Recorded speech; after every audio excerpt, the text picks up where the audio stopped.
नमस्ते, हरे कृष्ण, हरि ओम। Audio book भगवन नाम जप की महिमा, भाग 2। मंत्रों के अर्थ कोई विशेष विस्तार वाले नहीं होते और कई मंत्रों के अर्थ समझना कोई जरूरी भी नहीं होता। उनकी ध्वनि से ही वातावरण में बहुत प्रभाव पड़ जाता है। जैसे आपको जोड़ों का दर्द है, वायु की तकलीफ है, तो शिवरात्रि की रात में बम बम मंत्र का 1.25 लाख जप करें। आपके घुटनों का दर्द, आपकी वायु संबंधी तकलीफें दूर हो जाएंगी।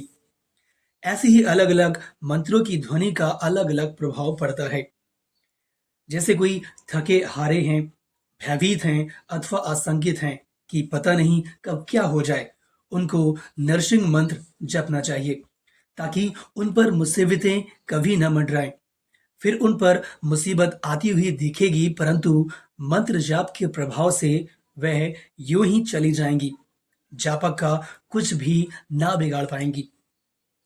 अगर जान माल को हानि पहुंचने का भय या आशंका है, तो डरने की कोई जरूरत नहीं है। नरसिंह मंत्र का जप करें। इस मंत्र की रोज एक माला कर लें।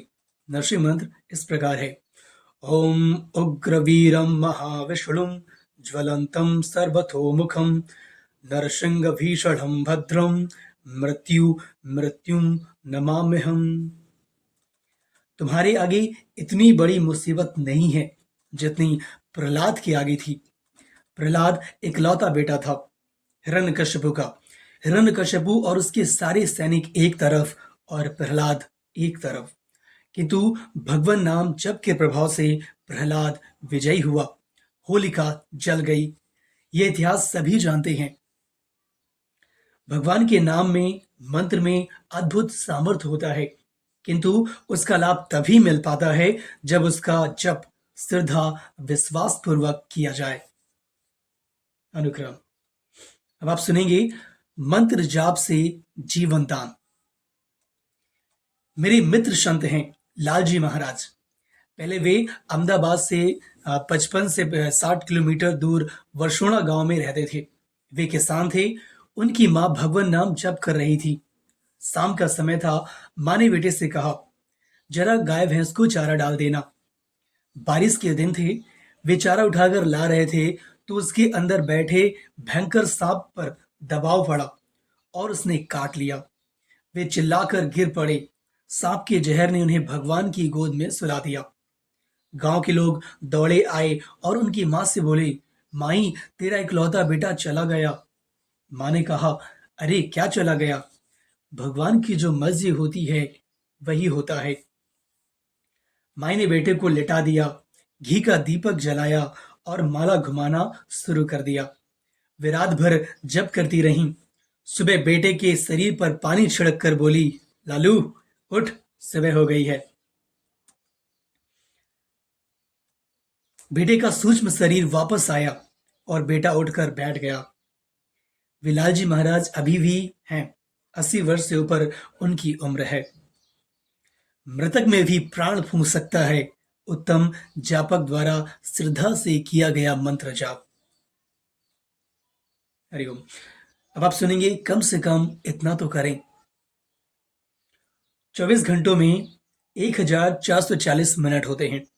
इन 1440 मिनटों में से कम 440 मिनट ही परमात्मा के लिए लगाओ। यदि 440 मिनट नहीं लगा सकते तो 240 मिनट ही लगाओ। अगर उतने भी नहीं लगा सकते तो 140 मिनट ही लगाओ। अगर उतने भी नहीं तो 100 मिनट अर्थात करीब 1.25 घंटे ही उस परमात्मा के लिए लगाओ। तो वह दिन दूर नहीं कि जिसकी सत्ता से तुम्हारा शरीर पैदा हुआ है, जिसकी सत्ता से तुम्हारे दिल की धड़कनें चल रही हैं, वह परमात्मा तुम्हारे हृदय में प्रकट हो जाए। 24 घंटे हैं आपके पास। उसमें से 6 घंटे सोने में और 8 घंटे कमाने में लगा दो तो 14 घंटे हो गए। फिर भी 10 घंटे बचते हैं। उसमें से अगर 5 घंटे भी आप इधर उधर गपशप में लगा देते हैं, तब भी 5 घंटे भजन कर सकते हैं। 5 नहीं तो 4, 4 नहीं तो 3, 3 नहीं तो 2, 2 नहीं तो कम से कम 1.5 घंटा, 1 घंटे 30 मिनट तो रोज अभ्यास करो। और ये 1.5 घंटे का अभ्यास आपका कायाकल्प कर देगा। आप सिद्धपूर्वक गुरु मंत्र का जप करेंगे तो आपके हृदय में विरह अग्नि पैदा होगी, परमात्मा प्राप्ति की भूख पैदा होगी। जैसे उपवास के दौरान सहन की गई भूख आपके शरीर की बीमारियों को हर लेती है, वैसे ही भगवान को पाने की भूख आपके मन व बुद्धि के दोषों को, शोक व पापों को हर लेगी। कभी भगवान के लिए विरह पैदा होगा तो कभी प्रेम, प्रेम से रस पैदा होगा और विरह से प्यास पैदा होगी। भगवान नाम जप आपके जीवन में चमत्कार पैदा कर देगा। परमेश्वर का नाम प्रतिदिन कम से कम 1000 बार तो लेना ही चाहिए, अर्थात भगवान नाम की 10 मालाएं तो फेरनी ही चाहिए, ताकि उन्नति तो हो ही किंतु पतन ना हो। अपने मंत्र का अर्थ समझकर प्रीतिपूर्वक जप करें, इससे बहुत लाभ होगा। हरिओम। अब आप सुनेंगे हरि नाम कीर्तन कल्पतरु। भगवान नाम अनंत माधुर्य, ऐश्वर्य और सुख की खान है। नाम और नामी में अभिन्नता होती है। नाम जप करने से जापक में नामी के स्वभाव का प्रत्यारोपण होने लगता है और जापक के दुर्गुण, दोष, दुराचार मिटकर दैवी संपत्ति के गुणों का आधान यानी स्थापना और नामी के लिए उत्कट प्रेम लालसा का विकास होता है। भगवान नाम, इष्ट देव के नाम व गुरु नाम के जप और कीर्तन से अनुपम पुण्य प्राप्त होता है। तुकाराम जी कहते हैं, नाम लेने से कंठ आर्द्र और शीतल होता है, इंद्रियां अपना व्यापार भूल जाती हैं। ये मधुर सुंदर नाम अमृत को भी मात करता है। इसने मेरे चित्त पर अधिकार कर लिया है। प्रेम रस से प्रसन्नता और पुष्टि मिलती है। भगवान नाम ऐसा है कि इससे क्षण मात्र में त्रिविध ताप नष्ट हो जाते हैं। हरि कीर्तन में प्रेम ही प्रेम भरा है। इससे दुष्ट बुद्धि सब नष्ट हो जाती है और हरि कीर्तन में समाधि लग जाती है। तुलसीदास जी कहते हैं, नाम जपत मंगल दिसि दसहूं तथा नाम लेत भव सिंधु सुखाही, करहूं विचारु सुजन मन माही, वेद पुराण संत मत एहू, सकल सुकृत फल राम सनेहू। बृहन्नारदीय पुराण में कहा गया है, संकीर्तन ध्वनिम श्रुत्वा ये च नृत्यन्ति मानवः, तेषाम पादरज स्पर्शंस अद्यः पूता वसुंधरः। अर्थात जो भगवान नाम की ध्वनि को सुनकर प्रेम में तन्मय होकर नृत्य करते हैं, उनकी चरण रज से, पैरों की धूल से पृथ्वी शीघ्र ही पवित्र हो जाती है। श्रीमद् भागवत के अंतिम श्लोक में भगवान वेद व्यास जी कहते हैं, नाम संकीर्तन यस्य सर्व पाप प्रणाशनम, प्रणामो दुखस मनस्तम नमामि हरिम पदम।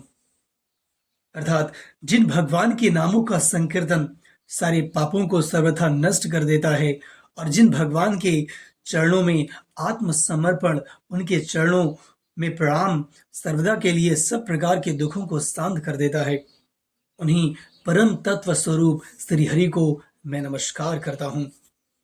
एक बार नारद जी ने भगवान ब्रह्मा जी से कहा, ऐसा कोई उपाय बतलाइए जिससे मैं विकराल कलिकाल के जाल में ना आऊं।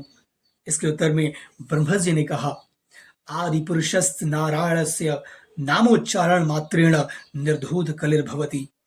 अर्थात आदि पुरुष भगवान नारायण के नामोच्चार करने मात्र से ही मनुष्य कली से तर जाता है। इसका उल्लेख है कली संतरणो उपनिषद में। पद्म पुराण में आया है, ये वदंती नरा नित्यम हरि ऋत्यक्षर द्वयम, तस्योच्चारण मात्रेण विमुक्तास्ते न संशयः। अर्थात जो मनुष्य परमात्मा के 2 अक्षर वाले नाम हरि का उच्चारण करते हैं, उसके उच्चारण मात्र से मुक्त हो जाते हैं, इसमें शंका नहीं है। भगवान के कीर्तन की प्रणाली अति प्राचीन है। चैतन्य महाप्रभु ने सामूहिक उपासना, सामूहिक संकीर्तन प्रणाली चलाई। इनके कीर्तन में जो भी सम्मिलित होते वे आत्मविस्मृत हो जाते, आनंदावेश की गहरी अनुभूतियों में डूब जाते और आध्यात्मिक रूप से परिपूर्ण व असीम कल्याण तथा आनंद के क्षेत्र में पहुंच जाते थे। श्री गौरांग द्वारा प्रवर्तित नाम संकीर्तन ईश्वरीय ध्वनि का एक बड़ा ही महत्वपूर्ण आध्यात्मिक रूप है। इसका प्रभाव क्षणभंगुर नहीं है। यह न केवल इंद्रियों को ही सुख देता है, वरन अंतःकरण पर सीधा, प्रबल और शक्ति युक्त प्रभाव डालता है। नर नारी ही नहीं, मृग, हाथी व हिंसक पशु, व्याघ्र आदि भी चैतन्य महाप्रभु के कीर्तन में तन्मय हो जाते थे। वेदों के गान में पवित्रता तथा वणोच्चार, छंद और व्याकरण के नियमों का कड़ा ख्याल रखना पड़ता है, अन्यथा उद्देश्य भंग होकर उल्टा परिणाम ला सकता है। परंतु नाम संकीर्तन में उपरोक्त विविध प्रकार की सावधानियों की आवश्यकता नहीं है। शुद्ध या अशुद्ध, सावधानी या सावधानी से किसी भी प्रकार भगवान नाम लिया जाए, इससे चित्त शुद्धि, पाप नाश तथा परमात्म प्रेम की वर्षा होगी ही। कीर्तन 3 प्रकार से होता है: व्यास पद्धति, नारदीय पद्धति और हनुमान पद्धति। व्यास पद्धति में वक्ता व्यासपीठ पर बैठकर श्रोताओं को अपने साथ कीर्तन कराते हैं। नारदीय पद्धति में चलते फिरते हरि गुण गाए जाते हैं और साथ में अन्य भक्त लोग भी शामिल हो जाते हैं। हनुमत पद्धति में भक्त भगवदावेश में नाम गान करते हुए, उछल कूद मचाते हुए नामी में तन्मय हो जाता है। श्री चैतन्य महाप्रभु की कीर्तन प्रणाली नारदीय और व्यास पद्धति के सम्मिश्रण रूप थी। चैतन्य के सुस्वर कीर्तन पर भक्तगण नाचते गाते, स्वर झेलते हुए हरि कीर्तन करते थे। परंतु यह कीर्तन प्रणाली चैतन्य के पहले भी थी और अनादि काल से चली आ रही है। परमात्मा के श्रेष्ठ भक्त सदैव कीर्तन आनंद का रसास्वादन करते रहते हैं। पद्म पुराण के भागवत महात्म 6.87 में आता है: ताल देने वाले प्रहलाद थे, उद्धव झांझ मझीरा बजाते थे, नारद जी बीड़ा लिए हुए थे, अच्छा स्वर होने के कारण अर्जुन गाते थे, इंद्र मृदंग बजाते थे, सनक सनंदन आदि कुमार जय जय ध्वनि करते थे और सुखदेव जी अपनी रसीली रचना से रस और भावों की व्याख्या करते थे। उक्त सब मिलकर एक भजन मंडली बनाकर हरि गुणगान करते थे। ये भगवान नाम कीर्तन ध्यान, तपस्या, यज्ञ या सेवा से किंचित भी निम्न मूल्य नहीं है। कृते यध्यायतो विष्णुम त्रेतायाम यजतो मखहि, द्वापरे परिचर्यायाम कलो तद्धरि कीर्तनात्। अर्थात सतयुग में भगवान विष्णु के ध्यान से, त्रेता में यज्ञ से और द्वापर में भगवान की पूजा से जो फल मिलता था, वह सब कलयुग में भगवान के नाम कीर्तन मास से ही प्राप्त हो जाता है। इसका उल्लेख है श्रीमद् भागवत में। भगवान श्री कृष्ण उद्धव से कहते हैं कि बुद्धिमान लोग कीर्तन प्रधान यज्ञों के द्वारा भगवान का भजन करते हैं। गरुड़ पुराण में उपदिष्ट है: यदि परम ज्ञान अर्थात आत्मज्ञान की इच्छा है और आत्मज्ञान से परम पद पाने की इच्छा है, तो खूब यत्न पूर्वक श्री हरि के नाम का कीर्तन करो। हरे राम हरे कृष्ण कृष्ण कृष्णेति मंगलम, एवं वदन्ति ये नित्यम न ही तान बाधते कलहि। हरे राम हरे कृष्ण कृष्ण कृष्ण कृष्ण, ऐसा जो सदा कहते हैं, उन्हें कलयुग हानि नहीं पहुंचा सकता। इसका उल्लेख है पद्म पुराण में। जैसे अग्नि सुवर्ण आदि धातुओं के मल को नष्ट कर देती है, ऐसे ही भक्ति से किया गया भगवान का कीर्तन सब पापों के नाश का अत्युत्तम साधन है। पाश्चात्य वैज्ञानिक डॉक्टर डायमंड अपने प्रयोगों के पश्चात जाहिर करता है कि पाश्चात्य रॉक संगीत, पॉप संगीत सुनने वाले और डिस्को डांस में सम्मिलित होने वाले दोनों की जीवन शक्ति क्षीण होती है, जबकि भारतीय शास्त्रीय संगीत और हरि कीर्तन से जीवन शक्ति का शीघ्र व महत्तर विकास होता है। हरि कीर्तन हमारे ऋषि मुनियों एवं संतों ने हमें आनुवांशिक परंपराओं के रूप में प्रदान किया है और यह भोग मोक्ष दोनों का देने वाला है। जापान में एक्यूप्रेशर चिकित्सा हुआ। उसके अनुसार हाथ की हथेली व पांव के तलवों में शरीर के प्रत्येक अंग के लिए एक निश्चित बिंदु है, जिसे दबाने से उस अंग का आरोग्य लाभ होता है। हमारे गांवों के नर नारी, बालक वृद्ध ये कहाँ से सीखते? आज वैज्ञानिकों ने जो खोजबीन करके बताया, वे हजारों लाखों साल पहले हमारे ऋषि मुनियों, महर्षियों ने समान परंपरा के रूप में बढ़ा दिया कि हरि कीर्तन करते करने से तन मन स्वस्थ और पाप नाश होता है। हमारे शास्त्रों की पुकार हरि कीर्तन के बारे में इसलिए है ताकि समान से समान नर नारी, अबाल वृद्ध सब ताली बजाते हुए कीर्तन करें, भगवत भाव में नृत्य करें। उन्हें एक्यूप्रेशर चिकित्सा का अनायास ही फल मिले, उनके प्राण तालबद्ध बने। प्राण तालबद्ध बनने से, प्राणायाम से आयुष्य बढ़ता है, मन के विकार, दुख, शोक आदि का नाश हो और हरि रस रूपी अमृत पिए। इसलिए तुलसीदास जी ने कहा है, राम नाम की औषधि खरी नियत से खाए, अंग रोग व्यापे नहीं, महारोग मिट जाए। श्रीमद् भागवत में भगवान कृष्ण ने कहा है, जिसकी वाणी गदगद हो जाती है, जिसका चित्त उद्विग्न हो जाता है, जिसका चित्त द्रवित हो जाता है, जो बार बार रोने लगता है, कभी हंसने लगता है, कभी लज्जा छोड़कर उच्च स्वर से गाने लगता है, कभी नाचने लगता है, ऐसा मेरा भक्त समग्र संसार को पवित्र करता है। जिसकी वाणी गदगद हो जाती है, जिसका चित्त द्रवित हो जाता है, जो बार बार रोने लगता है, कभी हंसने लगता है, कभी लज्जा छोड़कर उच्च स्वर से गाने लगता है, कभी नाचने लगता है, ऐसा मेरा भक्त समग्र संसार को पवित्र करता है। इसलिए रसना को सरस भगवत प्रेम में तन्मय करते हुए जैसे आए, वैसे ही भगवान नाम के कीर्तन में संलग्न होना चाहिए। तुलसी अपने राम को रीझ भजो या खीज, भूमि फेंके उगेंगे उल्टे सीधे बीज। गुरु नानक जी कहते हैं कि हरिनाम का आह्लाक अलौकिक है, भांग तमाखू छूतरा उतर जात प्रभात, नाम खमीरी नानका चढ़ी रहे दिन रात। नाम जप कीर्तन की इतनी भारी महिमा है कि वेद, वेदांग, पुराण, संस्कृत, प्राकृत सभी ग्रंथों में भगवान नाम कीर्तन की महिमा गाई गई है।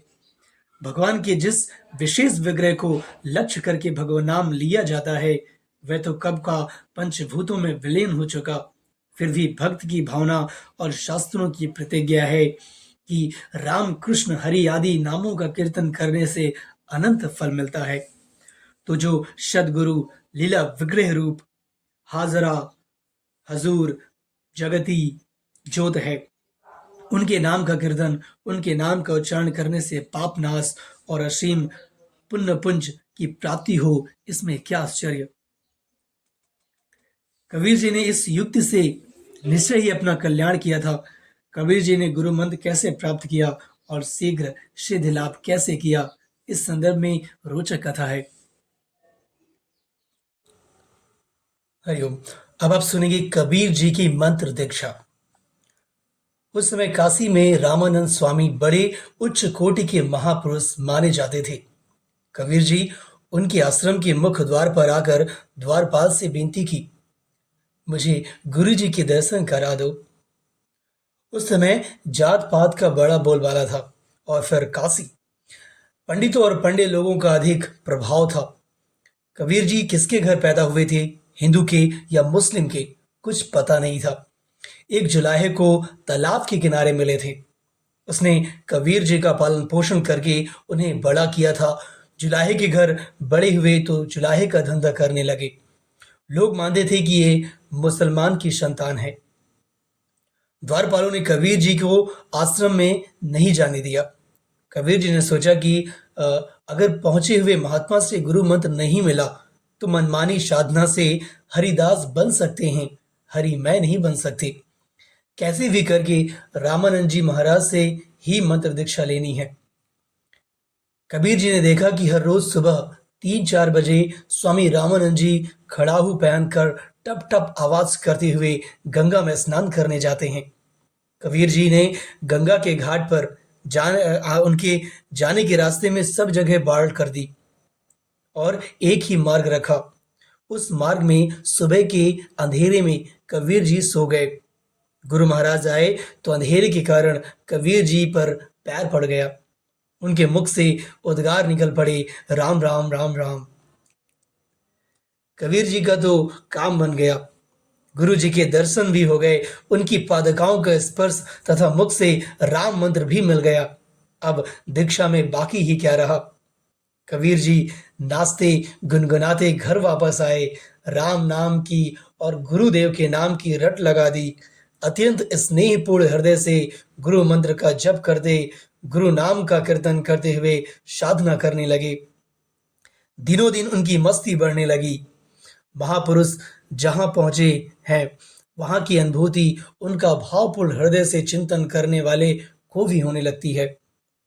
काशी के पंडितों ने देखा कि यवन का पुत्र कबीर राम नाम जपता है, रामानंद के नाम का कीर्तन करता है। उस यवन को राम नाम की दीक्षा किसने दी, क्यों दी? मंद को भ्रष्ट कर दिया। पंडितों ने कबीर जी से पूछा, तुमको राम नाम की दीक्षा किसने दी? स्वामी रामानंद जी महाराज के श्रीमुख से मिली। कहाँ दी? गंगा के घाट पर। पंडित पहुंचे रामानंद जी के पास। आपने यवन को राम मंत्र की दीक्षा देकर मंत्र को भ्रष्ट कर दिया, संप्रदाय को भ्रष्ट कर दिया। गुरु महाराज, ये आपने क्या किया?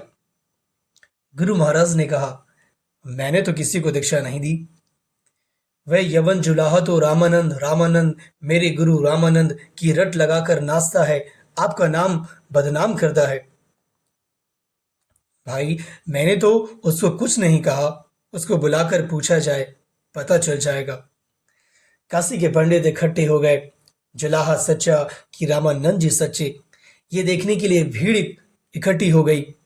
कबीर जी को बुलाया गया। गुरु महाराज मंच पर विराजमान हैं, सामने विद्वान पंडितों की सभा है। रामानंद जी ने कबीर से पूछा, मैंने तुम्हें कब दीक्षा दी? मैं कब तेरा गुरु बना? कबीर जी बोले, महाराज, उस दिन प्रभात को आपने मुझे पादुका का स्पर्श कराया और राम मंत्र भी दिया, वहां गंगा के घाट पर। रामानंद स्वामी ने कबीर जी के सिर पर धीरे से खड़ा हो मारते हुए कहा, राम राम राम। मुझे झूठा बनाता है? गंगा के घाट पर मैंने तुझे कब दीक्षा दी थी? कबीर जी बोल उठे, गुरु महाराज, तब की दीक्षा झूठी तो अब की तो सच्ची। मुख से राम नाम का मंत्र भी मिल गया और सिर पर आपकी पावन पादुका का स्पर्श भी हो गया। स्वामी रामानंद जी उच्च कोटि के संत महात्मा थे। उन्होंने पंडितों से कहा, चलो, यवन हो या कुछ भी हो, मेरा पहले नंबर का शिष्य यही है। ब्रह्मनिष्ठ सत्पुरुषों की विद्या हो या दीक्षा, प्रसाद खाकर मिले तो भी बेड़ा पार करती है और मार खाकर मिले तो भी बेड़ा पार कर देती है। इस प्रकार कबीर जी ने गुरु नाम कीर्तन से अपनी सुषुप्त शक्तियां जगाई और शीघ्र आत्म कल्याण कर लिया। धनभागी हैं ऐसे गुरु भक्त जो दृढ़ता और तत्परता से कीर्तन ध्यान भजन करके अपना जीवन धन्य करते हैं। कीर्तन से समाज में सात्विकता फैलाते हैं। वातावरण और अपने तन मन की शुद्धि करने वाला हरि नाम का कीर्तन सड़कों पर खुलेआम नाचते गाते हुए करते हैं। दुनिया का धन, यश आदि सब कुछ कमा लिया या प्रतिष्ठा के सिमरू पर स्थित हुए वेद वेदांग शास्त्रों के रहस्य भी जान लिए जाएं, उन सब श्रेष्ठ उपलब्धियों से भी गुरु शरणागति और गुरु चरणों की भक्ति अधिक मूल्यवान है। इसके विषय में आद्य शंकराचार्य जी कहते हैं, शरीरम स्वरूपम तथा वा कलत्रम यशश्चारुचित्रं धनं मेरुतुल्यं मनश्चेन लग्नं गुरोरङ्घ्रिपद्मे तथा किं ततं किं तथा किं तथा किं षडङ्गादिवेदो मुखे शास्त्रवेद्या कवित्वादिगद्यं शुपद्यं करोति मनश्चेन लग्नं गुरोरङ्घ्रिपद्मे ततः किं ततं किं तथा किं तथा किं। अगर श्री गुरु के श्री चरणों में मन न लगा तो फिर क्या? इन सब से क्या कौन सा परमार्थ सिद्ध हुआ? कलयुग केवल नाम आधारा। इस कलिकाल चिंतामणि हरि गुरु नाम कीर्तन कल्पतरु का विशेष फायदा क्यों ना उठाया जाए। हरे कृष्ण। हरे कृष्ण। अब आप सुनेंगे भगवान नाम की महिमा। शास्त्र में आता है, देवाधीनम जगत सर्वम मंत्राधीनाश्च देवताः, अर्थात सारा जगत भगवान के अधीन है और भगवान मंत्र के अधीन है। संत चरणदास जी महाराज ने बहुत ऊंची बात कही है, श्वास श्वास सुमिरन करो, यह उपाय अति नेक। संत तुलसीदास जी ने कहा है, बिबसहु जासु नाम नर कहहीं, जन्म अनेक रचित अधदहीं। श्री रामचरितमानस बालकांड 118.2। अर्थात जो विवश होकर भी नाम जप करते हैं उनके अनेक जन्मों के पापों का दहन हो जाता है। कोई डंडा मारकर विवश करके भी भगवान नाम जप कराए तो भी अनेक जन्मों के पापों का दहन होता है। तो जो प्रीति पूर्वक हरि का नाम जपते जपते हरि का ध्यान करते हैं उनके सौभाग्य का क्या कहना। जब ही नाम हृदय धरयो, भयो पाप को नाश, जैसे चिन्हगी आग की, पड़े पुरानी घास। भगवान नाम की बड़ी भारी महिमा है। यदि हमने अहमदाबाद कहा तो उसमें केवल अहमदाबाद ही आया, सूरत गांधीनगर रह गए। अगर हमने गुजरात कहा तो सूरत, गांधीनगर, राजकोट आदि सब उसमें आ गए, परंतु मध्य प्रदेश, उत्तर प्रदेश, बिहार आदि रह गए। किंतु 3 अक्षर का नाम भारत कहने से देश के सारे राज्य और नगर उसमें आ गए। ऐसे ही केवल पृथ्वी लोक ही नहीं वरन 14 लोक और अनंत ब्रह्मांड जिस शतः से व्याप्त हैं उसमें अर्थात गुरु मंत्र में पूरी दैवी शक्तियों तथा भगवदीय शक्तियों का समावेश हो जाता है। मंत्र भी 3 प्रकार के होते हैं, सात्विक, राजसिक और तामसिक। सात्विक मंत्र आध्यात्मिक उद्देश्य की पूर्ति के लिए होते हैं। दिव्य उद्देश्यों की पूर्णता में सात्विक मंत्र काम करते हैं। भौतिक उपलब्धि के लिए राजसिक मंत्र की साधना होती है और भूत प्रेत आदि को सिद्ध करने वाले मंत्र तामसिक होते हैं। देह के स्वास्थ्य के लिए मंत्र और तंत्र को मिलाकर यंत्र बनाया जाता है। यंत्र की मदद से बनाए गए वे यंत्र भी चमत्कारिक लाभ करते हैं। तांत्रिक साधना के बल से लोग कई उपलब्धियां भी बता सकते हैं, परंतु सारी उपलब्धियां जिससे दिखती हैं और जिससे होती हैं वे हैं भगवान। जैसे भारत में देश का सब कुछ आ जाता है, ऐसे ही भगवान शब्द में, ओम शब्द में सारे ब्रह्मांड शुद्ध मणियों के समान ओतप्रोत हैं। जैसे मोती सूत के धागे में पिरोए हुए हों, ऐसे ही ओम सहित अथवा बीज मंत्र सहित जो गुरु मंत्र हैं उसमें सर्वव्यापिनी शक्ति होती है। इस शक्ति का पूरा फायदा उठाने के इच्छुक साधक को दृढ़ इच्छा शक्ति से जप करना चाहिए। मंत्र में अडिग आस्था रखनी चाहिए। एकांतवास का अभ्यास करना चाहिए। व्यर्थ का विलास, व्यर्थ की चेष्टा और व्यर्थ का चटोरापन छोड़ देना चाहिए। व्यर्थ का जन संपर्क कम कर देना चाहिए। जो अपना कल्याण इसी जन्म में करना चाहता हो, अपने पिया परमात्मा से इसी जन्म में मिलना चाहता हो, उसे संयम, नियम और शरीर के सामर्थ्य के अनुरूप 15 दिन में एक बार एकादशी का व्रत करना चाहिए। सात्विक भोजन करना चाहिए। श्रृंगार और विलासिता को दूर से ही त्याग देना चाहिए। हो सके तो भूमि पर शयन करना चाहिए, नहीं तो पलंग पर भी गद्दे आदि कम हो, ऐसे विलासिता रहित बिस्तर पर शयन करना चाहिए। साधक को कटु भाषण नहीं करना चाहिए। वाणी मधुमेह हो, शत्रु के प्रति भी गाली गलौज नहीं करे तो अच्छा है। दूसरों को टोटे चबवाने की अपेक्षा खीर खांड खिलाने की भावना रखनी चाहिए। किसी वस्तु व्यक्ति के प्रति राग द्वेष को गहरा नहीं उतरने देना चाहिए। कोई व्यक्ति भले थोड़ा ऐसा वैसा है तो उससे सावधान होकर व्यवहार कर लें, परंतु गहराई में द्वेष बुद्धि न रखें। साधक को चाहिए कि निरंतर जप करे। सतत भगवत नाम जप और भगवत चिंतन विशेष हितकारी है। मनोविकारों का दमन करने में, विघ्नों का शमन करने में और दिव्य 15 शक्तियां जगाने में मंत्र भगवान गजब की सहायता करते हैं। बार बार भगवान नाम जप करने से एक प्रकार का भगवदीय रस, भगवदीय आनंद और भगवदीय अमृत प्रकट होने लगता है। जब से उत्पन्न भगवदीय आभा आपके पांचों शरीरों, अन्नमय, प्राणमय, मनोमय, विज्ञानमय और आनंदमय को तो शुद्ध रखती ही है, साथ ही आपकी अंतरात्मा को भी तृप्त करती है। बारंबार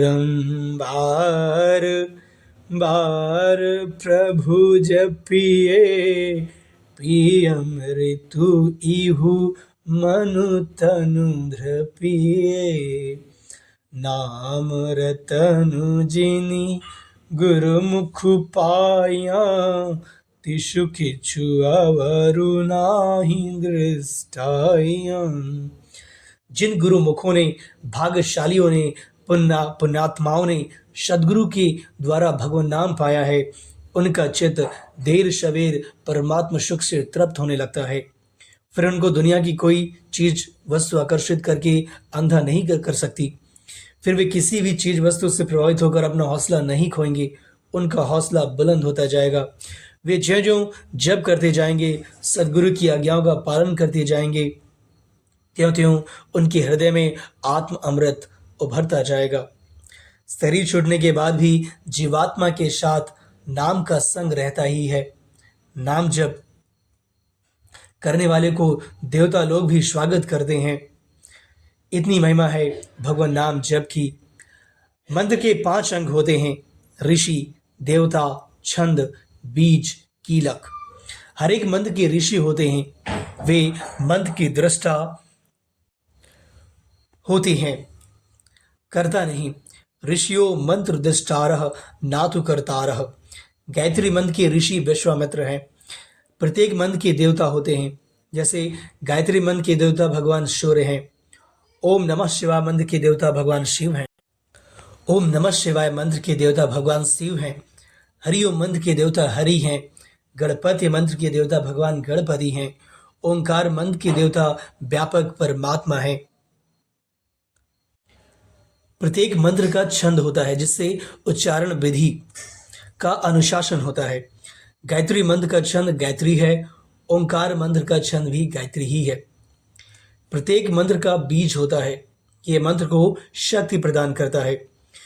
प्रत्येक मंत्र का कीलक अर्थात मंत्र की अपनी शक्ति होती है। मंत्र की अपनी शक्ति में 4 शक्तियां और जुड़ जाती हैं, तब वह मंत्र सामर्थ्य उत्पन्न करता है।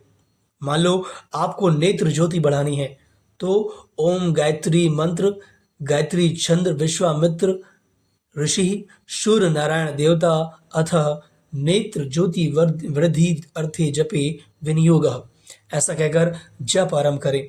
अगर बुद्धि बढ़ानी है तो बुद्धि प्रकाश अर्थे जपे विनियोग। ईश्वर प्राप्ति करनी है तो ईश्वर प्राप्ति अर्थे जपे विनियोग, ऐसा कहकर जप आरंभ करें।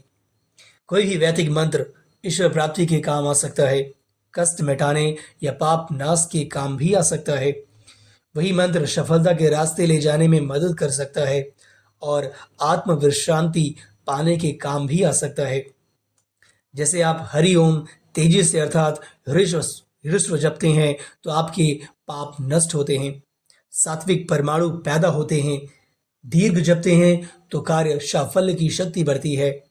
लुप्त जपते हैं तो मन परमात्मा में शांत होने लगता है। थोड़ा कम खाओ और चबा चबा कर खाओ। प्रातःकालीन सूर्य की किरणों में बैठकर लंबा श्वास लो, धीरे धीरे श्वास छोड़ो, फिर रम रम रम रम रम रम का जप करो। यह प्रयोग आपका अग्नि तत्व बढ़ाएगा, आपका पाचन तंत्र ठीक हो जाएगा, अम्ल पित्त गायब हो जाएगा। इससे केवल अम्ल पित्त ही मिटेगा या भूख ही बढ़ेगी ऐसी बात नहीं है। इससे आपके पाप ताप भी मिटेंगे और भगवान आप पर प्रसन्न होंगे। आप अपने कमरे में बैठकर फोन द्वारा भारत से अमेरिका बात कर सकते हो।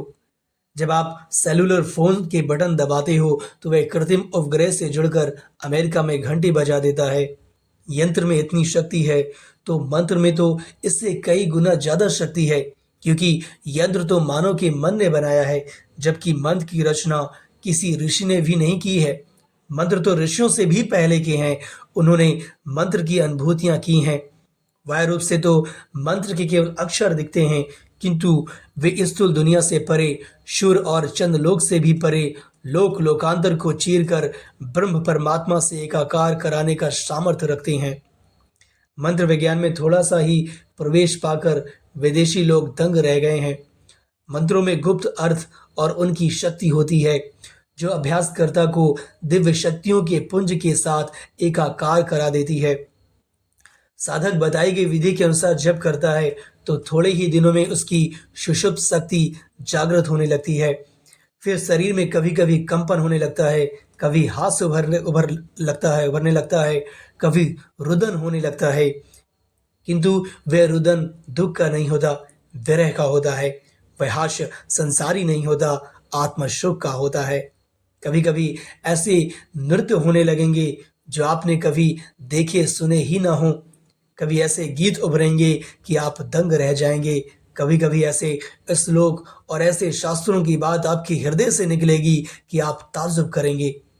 ये अनुभव मंत्र दीक्षा लेते समय भी हो सकता है, दूसरे दिन भी हो सकता है, एक सप्ताह में भी हो सकता है। अगर नहीं होता तो फिर रो कि क्यों नहीं होता, दूसरे सप्ताह में तो होना ही चाहिए। मंत्र दीक्षा कोई साधारण चीज नहीं है। जिसने मंत्र लिया है और जो नियमित जप करता है, उसकी अकाल मृत्यु नहीं हो सकती। उस पर भूत प्रेत डाकनी शाकनी का प्रभाव नहीं पड़ सकता। सदगुरु से गुरु मंत्र मिल जाए और उसका पालन करने वाला सत शिष्य मिल जाए तो काम बन जाए। हरे कृष्णा।